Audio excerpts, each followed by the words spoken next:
tuntutan dari umat adalah dia kalau bisa ditahan, ada di tangan polisi, sehingga polisi bisa menemukan mengapa dia melakukan hal semacam itu, ya. Apakah dia otak lagi tidak beres, atau tadi saya pakai istilah by design, artinya ada yang merekayasa itu, ya, ada di balik dia, menyuruh dia untuk melakukan itu. Itu ranahnya polisi untuk mendalami, menyelidiki, ya. Tadi di depan itu orang muda sudah pasang palang, kendaraan tidak boleh lewat.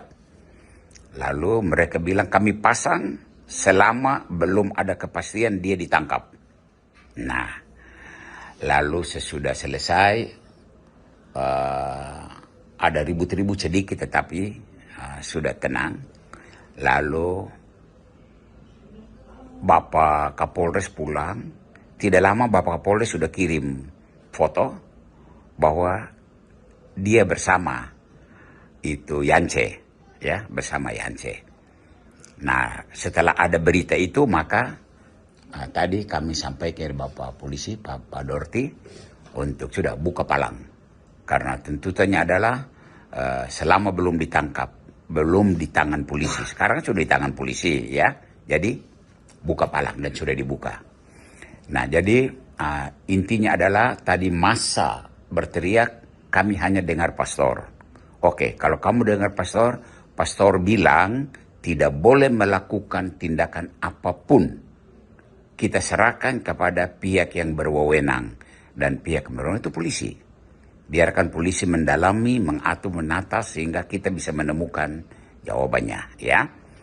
Dan saya berani pastikan aman, tenang, ya. Mereka pastikan pulang dan cerita kepada kelompok masing-masing bahwa sudah ditangani polisi. Dan pastor bilang kita tidak boleh melakukan apapun. Tindakan-tindakan, gerakan-gerakan tambahan yang menambah masalah baru. Ya, mungkin yang lain mau bicara, silakan. Saya tadi itu jalan-jalan di Kompi Baru. Kemudian ada masyarakat itu bilang itu kok punya Jance itu, dengan orang yang buat ini Jance Kemong. Ada bakar-bakar situ, ada telanjang di situ.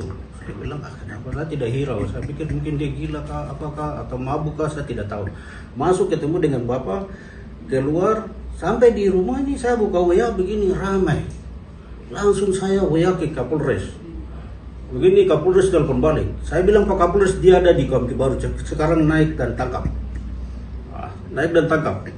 Terus amankan dia, atau pokoknya dibikin apa dia, silakan. Masyarakat mau pukul juga silakan. Kami ini bahaya, pastor. Saya juga, kita kaget semua ini.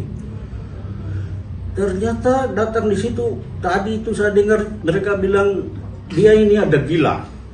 Ada gila bukan karena mabuk, tapi ada gila, memang gila dari tempat care dulu juga, betul, karena dia kerja di Forsyth. Sebentar Bapak, dia kerja di Forsyth, kemudian dia sudah diberhentikan, sekarang dia kan orang dirumahkan ini. Dia dirumahkan, makanya selama itu dia gila-gila, tidak sehat badannya, tidak normal. Pokoknya kadang-kadang bicara tidak jelas seperti begitu. Kemudian dia lakukan ini lagi, dia perusakan ini. Makanya kita tadi Pak, kami Kemong ini Pak, terus terang saya kasih tahu Pak, Kemong yang di pantai ini, kalau kita pegang agama Katolik ini juga bukan kaleng-kaleng. Itu terus terang, kita bukan memujikan diri juga. Kami pegang agama Katolik ini dengan benar. Ya, terus terjadi ini kita datang di sini itu, kok nama kita ini nanti jadi bagaimana, keluarga ini, nama marga Kemong ini nanti bilang begini begitu, disuruh oleh apalagi by design tadi. Waduh, ini istilah nanti tanpa kabur lagi. Maka saya juga ucapkan terima kasih banyak, polisi sudah amankan. Apakah dia itu gila dan segala macam, atau di by design segala macam, pasti saya setuju dengan bahasa pastor, polisi yang akan ketahuan.